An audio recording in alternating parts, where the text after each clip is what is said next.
Hello दोस्तों, welcome to Disha classes. तो आज अपन पढ़ेंगे कक्षा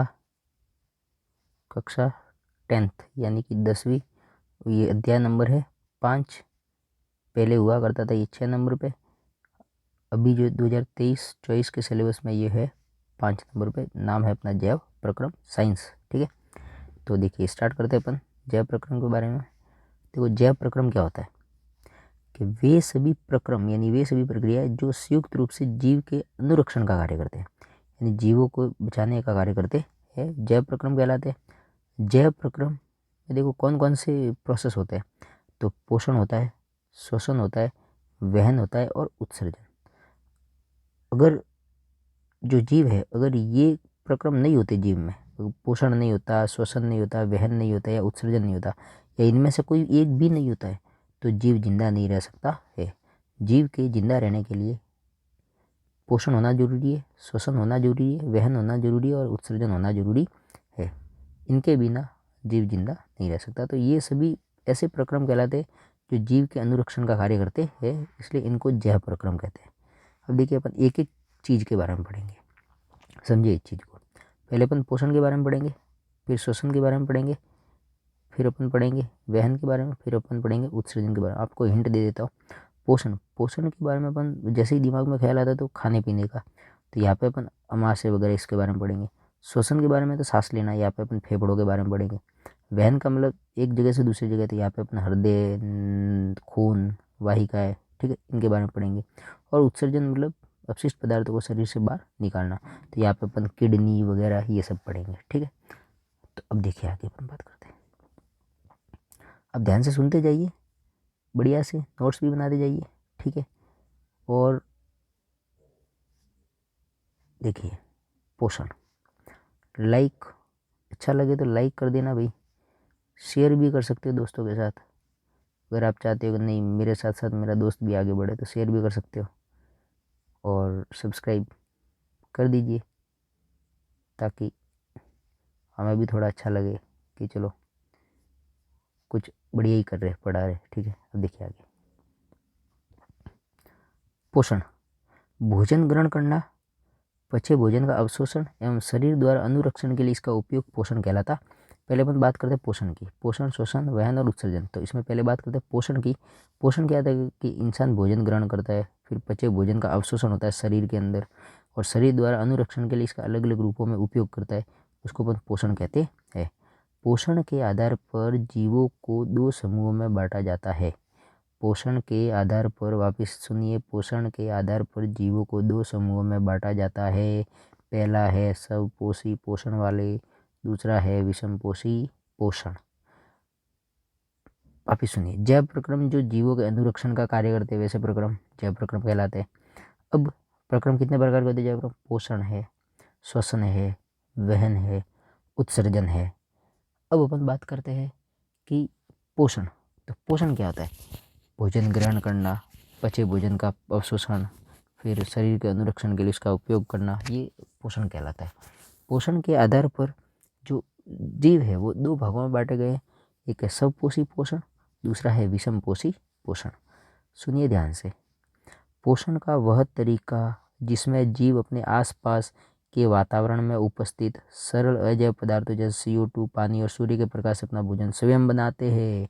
स्वपोषी पोषण में क्या होता है? जीव अपना भोजन क्या करते हैं? स्वयं बनाते हैं।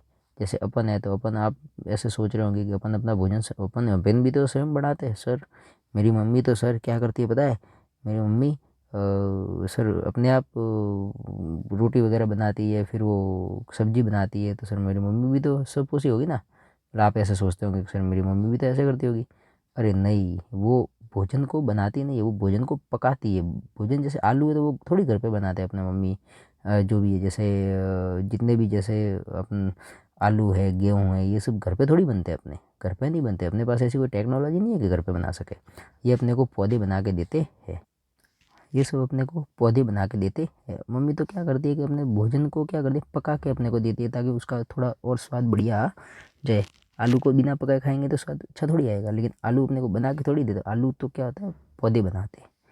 तो जो स्वयं बनाते हैं अपना भोजन, वे सब पोषक कहलाते हैं। अब देखिए, तो इसमें हरे पौधे, सिंपल सी बात है, पौधे अपना भोजन स्वयं बनाते हैं। अब ये CO2 पानी और सूर्य का प्रकाश यानी प्रकाश संश्लेषण के द्वारा पौधे क्या करते हैं, वायुमंडल से CO2 ग्रहण करते हैं, जल H2O उनमें होता ही है, और इधर क्या लेते हैं, सूर्य का प्रकाश ग्रहण करते हैं, और इसके द्वारा प्रकाश संश्लेषण के माध्यम से अपना भोजन स्वयं बनाते हैं, और वो हमको भी देते हैं भोजन।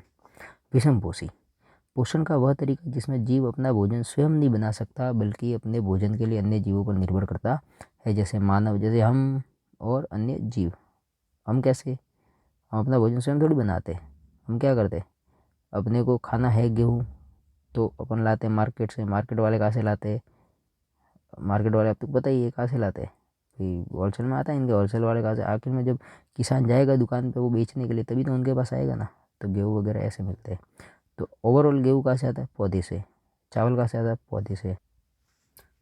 तो इसका मतलब है कि विषम पोषी पोषण वो होता है जिसमें भोजन स्वयं नहीं बनाते जीव बल्कि दूसरों पर निर्भर करते हैं, उदाहरण मानव और अन्य जीव। अब देखिए स्वपोषी पोषण की बात करते हैं। स्वपोषी जो पोषण है वो हरे पौधे में होता है, तब कुछ जीवाणु जो प्रकाश संश्लेषण कर सकते हैं उनमें होता है स्वपोषी पोषण। अब देखिए प्रकाश संश्लेषण की बात करते हैं।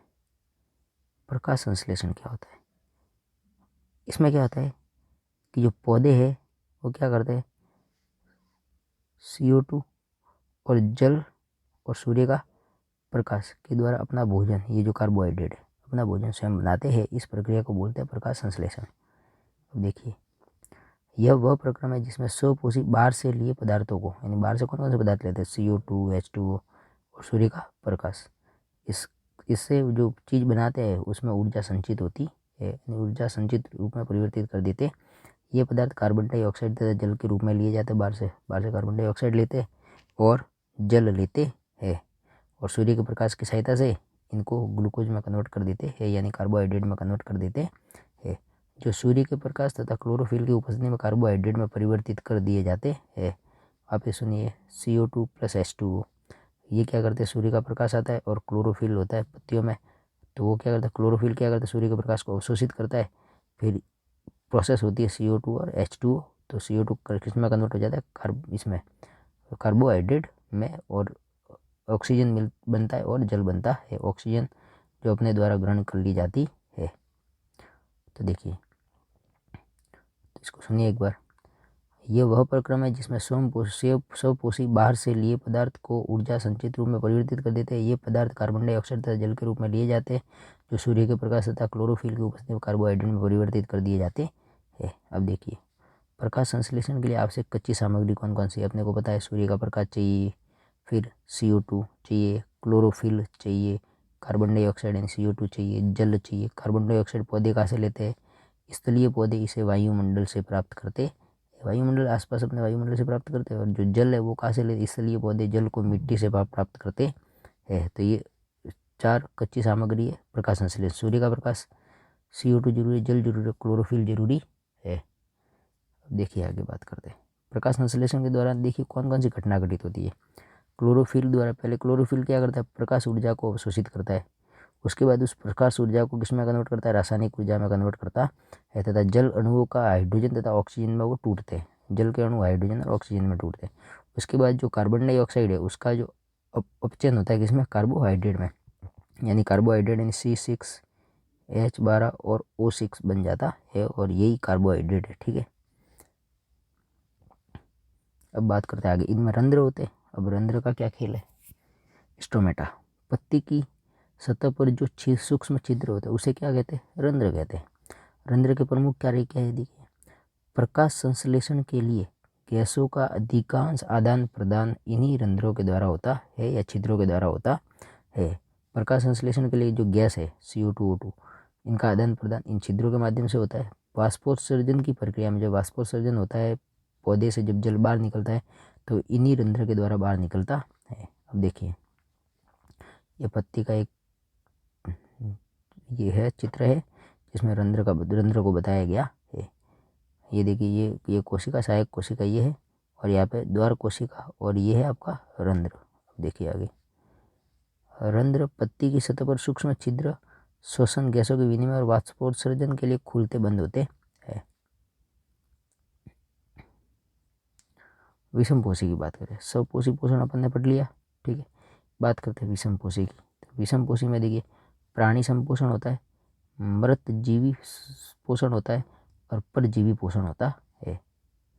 देखिए विषम पोषी में 3 प्रकार के, प्राणी संपोषण, मृत जीवी और परजीवी।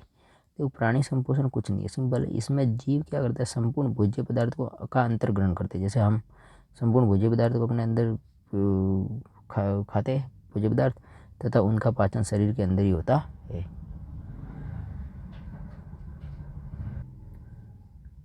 अब देखिए उदाहरण जैसे अमीबा और मानव अपनी बात करते हैं, अपन प्राणी संपोषण है यानी होलोजोइक है। मृत जीवी पोषण की बात करते हैं, ये क्या करते हैं, मृत जीव अपना भोजन मृत जीव के शरीर व सड़े गले कार्बनिक पदार्थों से प्राप्त करते हैं, जैसे फफूंद और कवक, ठीक है। ये मृत जीवी कहलाते हैं। प्राणी संपोषण यानी अपन पहले भोजन का अंतर्ग्रहण करते हैं, फिर उनका पाचन शरीर के अंदर होता है। परजीवी क्या होता है, परजीवी अन्य जीवों के शरीर के अंदर या बाहर रहकर उनको बिना मारे उनसे अपना पोषण प्राप्त करते हैं। परजीवी यानी जैसे जू है, जो अपने शरीर के ऊपर होती है बाल में, ठीक है, सर में, तो वे क्या करती है, अपने को मारती थोड़ी है, वे अपने ऊपर रहती है और उसके बाद अपन से वो खून चूसती है यानी पोषण प्राप्त करती है, ठीक है। अमरबेल है, फीताकर्मी, ऐसे कुछ है। अब देखो आगे, ये परजीवी में आते हैं। पहली अपन बात करते हैं यहाँ से कि प्राणी संपोषण में अमीबा की बात करते हैं। अमीबा अपना भोजन कैसे ग्रहण करते हैं। देखिए जैसे ये अमीबा है और ये खाद्य कण है, तो अमीबा धीरे धीरे धीरे आगे खिसकेगा। आगे खिसकने के बाद ये इसके पादप है यानी कूटपाद है यानी पैर है, ये पैर को ऐसे फैलाएगा और भोजन को अंदर ले लेगा। उसके बाद ये पैर उसके क्या हो जाएंगे, इकट्ठे साथ साथ में हो जाएंगे, फिर एकदम से ये लॉक हो जाते हैं यहाँ से और भोजन अंदर चला जाता है। खाद्य रिक्तिका बनती है, उसके बाद भोजन अंदर चला जाता है, फिर भोजन को अंदर अंतर्ग्रहण कर लेते हैं। देखिए तो ये है स्टेप। अमीबा भोजन को अपने पादप की सहायता से घेर लेता है, ये देखिए, फिर खाद्य रिक्तिका बन जाती है, ये देखिए ये, फिर खाद्य रिक्तिका में जटिल पदार्थ का विघटन सरल पदार्थों में हो जाता है। उसके बाद बचा हुआ अपच कोशिका की सतह की ओर गति करता है। बचा हुआ क्या करता है, कोशिका की सतह की ओर गति करता है। ये पदार्थ शरीर से बाहर निष्कासित कर दिया जाता है, जो बचा हुआ पदार्थ होता है वो शरीर से बाहर निष्कासित कर दिया जाता है। अब देखिए आगे, पैरामीशियम में पोषण कैसे होता है। पैरामीशियम पक्षाप में क्या होता है, कोशिका की पूरी सतह को ढके होते हैं पक्षाप। फिर भोजन एक विशेष स्थान से ही ग्रहण किया जाता है, भोजन एक विशेष सतह से ग्रहण किया जाता है पैरामीशियम में, ठीक है।